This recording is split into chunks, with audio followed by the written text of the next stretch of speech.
Welcome back to another Recipe Read Aloud here at Storytime in Stephanie's Kitchen. I am so excited you're here today. I was inspired by an article I read in the New York Times this morning about the Cannes Film Festival. And there is a little offshoot, not the festival itself, but up and coming filmmakers who are presenting as well.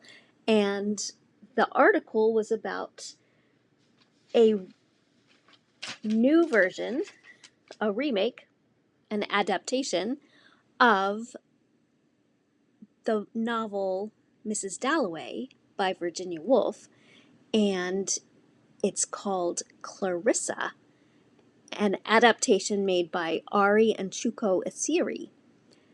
The adaptation is set in Nigeria, and I thought, well, that's fascinating. I would really like to see how they have interpreted this novel.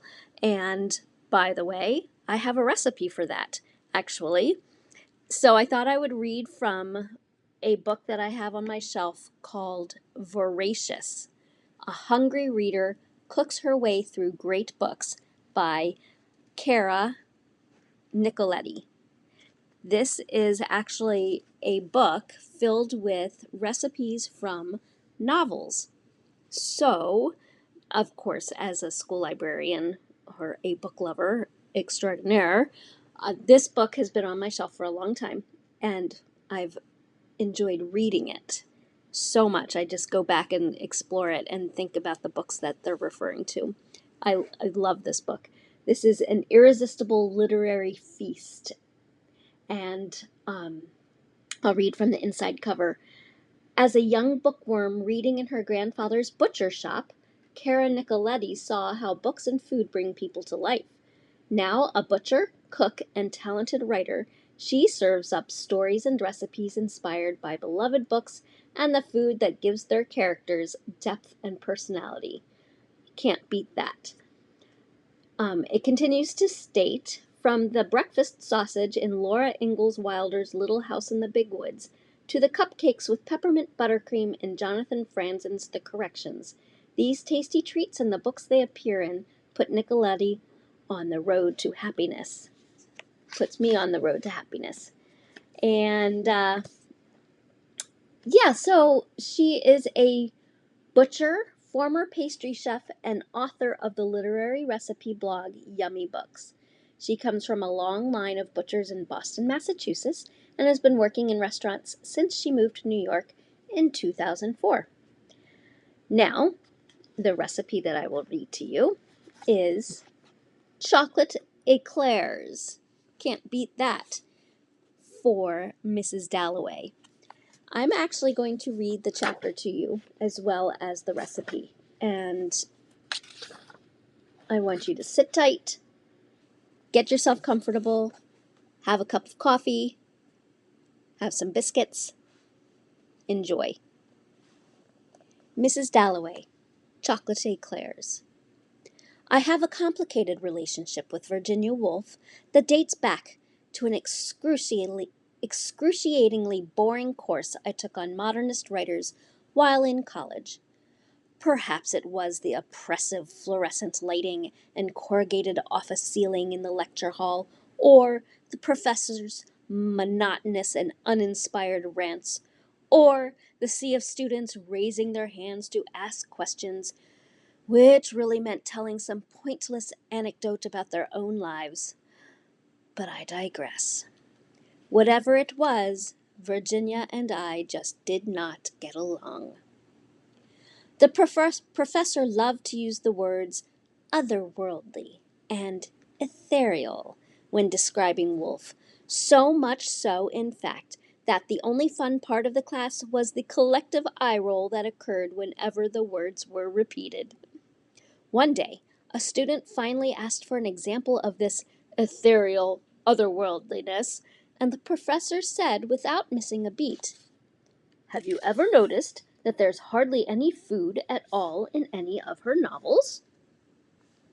It was at this point that I started to doubt that the professor had ever read any of the books he was teaching us. He was so terribly, terribly wrong. For all of my irritation and frustration with dear Virginia, her food scenes were actually among the main reasons I persevered through her novels.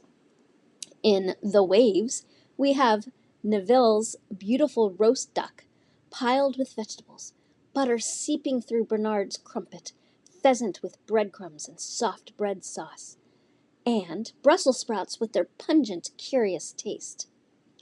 In To the Lighthouse, there is the boeuf en daube, the holy grail, or one of about 7, of all literary meals. A rich and tender stew of meat scented with olives and oil and juice. This is one of 4 meals that most people mention first when I tell them that I write about literary food scenes. Miss Havisham's bride cake, the banana breakfast in Gravity's Rainbow, and Bruce Bogtrotter's chocolate cake from Matilda are the others. When it comes to Virginia Woolf and food, people also love to quote from A Room of One's Own. Quote, "One cannot think well, love well, sleep well, if one has not dined well." Unquote. This quotation is everywhere on Etsy, embroidered on pillows, painted on clean white canvases, embossed on recipe notebooks, and it points, these crafty folks seem to think, to Virginia Woolf's love of food. However, in context, the line refers to the women at the fictitious University of Oxbridge, who do not dine well, and as a consequence are not able to think, love, or sleep well. Their dinner consists of transparent gravy soup and a homely trinity of beef, greens, and potatoes, which Woolf describes as the rumps of cattle in a muddy market. This is in stark contrast to the meal served to the male students at the same school, a meal of sole spread with cream, partridges with an array of salads and sauces, succulent young potatoes, and a dessert so good that to call it a pudding and so relate it to rice and tapioca would be an insult. The point is that Woolf's thoughts on eating could never be captured in a single quotation. There is always more going on behind the quote, surrounding it and after it. This is due in part to the fact that Woolf herself had an incredibly difficult relationship with food. For the majority of her life, Woolf battled anorexia, or something resembling it, refusing to eat for long periods of time during bouts of depression and psychosis. Woolf's husband, Leonard, writes extensively about her strange and slightly irrational attitude towards food. In his book, Beginning Again, an autobiography of the years 1911 through 1918, referring to it as this excruciating business of food. Often, he had to sit by her side for hours at a time, coaxing her to eat just one meal, and worried that she would starve if left to her own devices. Some scholars speculate that Woolf's disordered eating was a reaction to having possibly been molested by her brother as a child. Others, such as Madeline Moore, theorize that her refusal to eat was one of Woolf's ascetic practices, adopted as a last resort gesture of feminist political defiance. Leonard Woolf himself wonders if it wasn't simply a, quote, or parentheses, quite unnecessary fear of becoming fat. Of all the times Woolf writes about food in her diaries, one of the most telling to me comes from an entry dated October 7, 1918, in which she recounts her revulsion at seeing the strangers around her at a restaurant eat. She describes watching them eat as staring into the lowest pit of human nature, and seeing flesh still unmolded to the shape of humanity. She wonders whether it is the act of eating and drinking that degrades, or whether people who lunch at restaurants are naturally degraded. Woolf's attitude toward food is Victorian, focusing on the grotesqueness of the flesh and the marrying of moral character with eating. It's an attitude most clearly displayed in the characterization of Mrs. Dalloway's Miss Kilman, a history tutor and religious zealot who tries her hardest to denounce the worldly matters of the flesh, but finds that food was all that she had lived for. At tea, her student, Elizabeth Dalloway, can't help but observe Miss Kilman's unseemly greediness toward the offerings. At one point during their tea, Miss Kilman, who has been eating with intensity, gets upset when a child takes the pink sugared cake she had her eye on. Enter the victim. Miss Kilman sees it as an attack on her only happiness in life, her enjoyment of food. In an attempt to force Elizabeth, with whom she is in love, to stay with her at tea instead of leaving for her mother's party, Miss Kilman passive-aggressively fingers the last 2 inches of a chocolate eclair and tells Elizabeth, "I've not quite finished yet." When it becomes clear that Elizabeth is itching to go, Miss Kilman ever so slowly lifts the eclair to her mouth and swallows it down with the dregs of her tea. She is despondent after this lunch, certain that Elizabeth has turned on her, is repulsed by her, and we as readers can't blame Elizabeth for feeling that way. By simply placing a plate of sugared cakes and chocolate eclairs in front of her, Woolf is able to speak volumes about Miss Kilman's character, and we can infer about her own repulsion at watching people eat. Psychological and textual analysis aside, I understand Miss Kilman.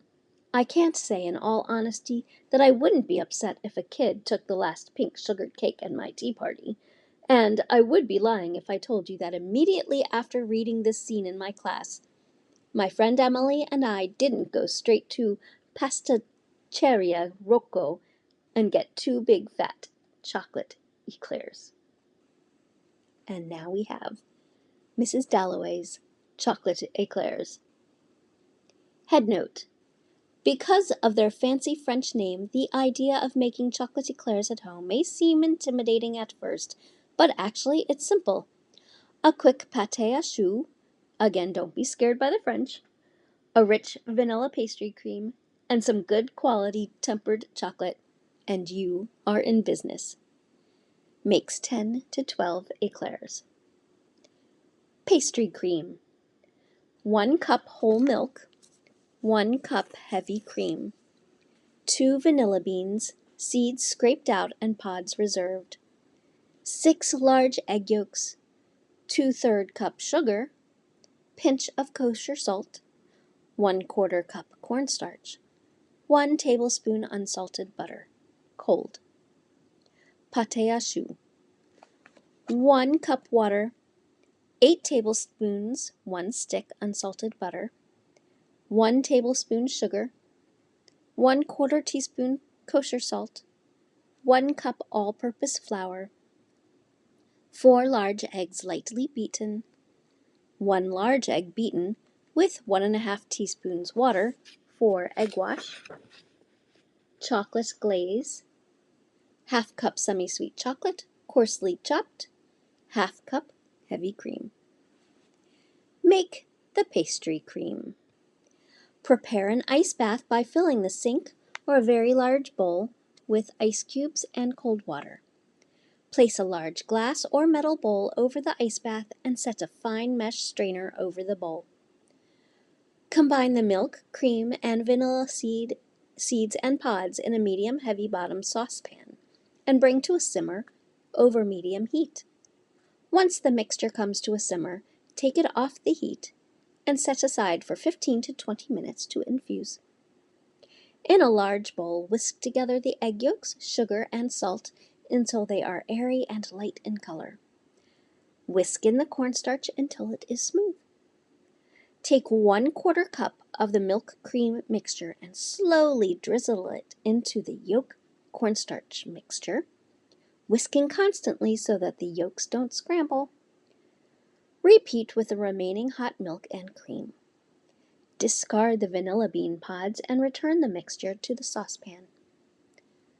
Cook over medium heat, whisking constantly until the temperature reaches 160 degrees Fahrenheit. The mixture will be thick, with large bubbles rising to the surface and slowly bursting. Strain the pastry cream through the fine mesh strainer into the bowl set over the ice bath. Whisk in the cold butter. Whisk the mixture until it has cooled to room temperature. Place plastic wrap over it, pressing it flush to the surface of the pastry cream so that it doesn't form a skin, and set it in the refrigerator to chill for 2 hours. Make the pâte à choux. Preheat the oven to 400 degrees Fahrenheit. Line 2 baking sheets with parchment paper. In a large, heavy-bottom saucepan, heat the butter, water, sugar, and salt over medium heat until the butter is melted and the water is simmering. Add the flour all at once and mix with a wooden spoon until it is fully incorporated into the liquid. The mixture will be very stiff. Keep stirring it over medium heat until the batter loses its shine. The batter will get even stiffer and feel more like a loose bread dough. This will take about 4 minutes of continuous stirring. Transfer the dough to the bowl of an electric mixer fitted with a paddle attachment. Mix at medium speed for 1 minute. After 1 minute, slowly add the 4 beaten eggs to the batter until they are fully incorporated and the butter is again glossy and smooth. When you lift the paddle out of the batter, it should fall back into the bowl in slow ribbons. Fill a pastry bag fitted with a 1-inch plain tip with the batter and pipe out oblong shapes about 5 inches long and 1 inch wide onto the lined baking sheets, spacing them at least 2 inches apart. You should get 10 to 12. Gently brush the tops of the eclairs with the egg wash. Then dip a fork into the egg wash and gently drag it across the surface of the eclairs. This will help the eclairs rise evenly.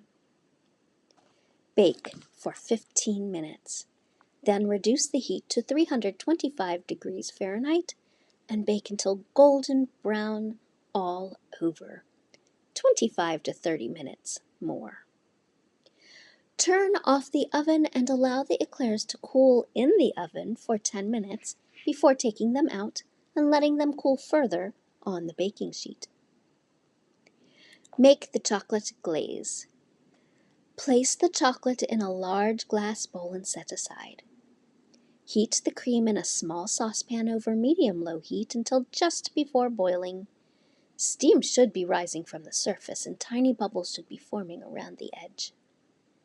Pour the hot cream over the chocolate and allow it to sit for 30 seconds before whisking until smooth.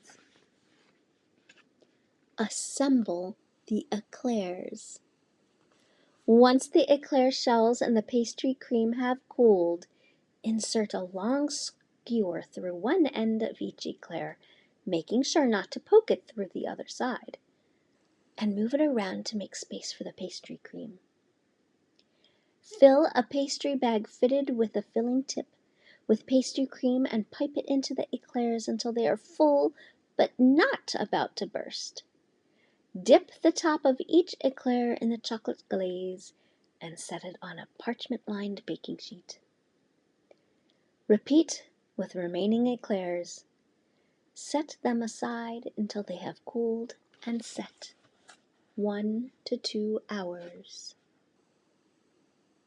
Meanwhile, go pick up a copy of Mrs. Dalloway and begin reading so that you are ready to enjoy the eclair once you get through the day of Mrs. Dalloway. Yes, this was an intense episode, and it reminds me of Virginia Woolf's intensity with her story, her novel, Mrs. Dalloway. Enjoy the eclair, enjoy the story, and then enjoy the movie. Thank you for joining me in another episode of Recipe Read Aloud here at Storytime in Stephanie's Kitchen. As always, keep reading and cooking.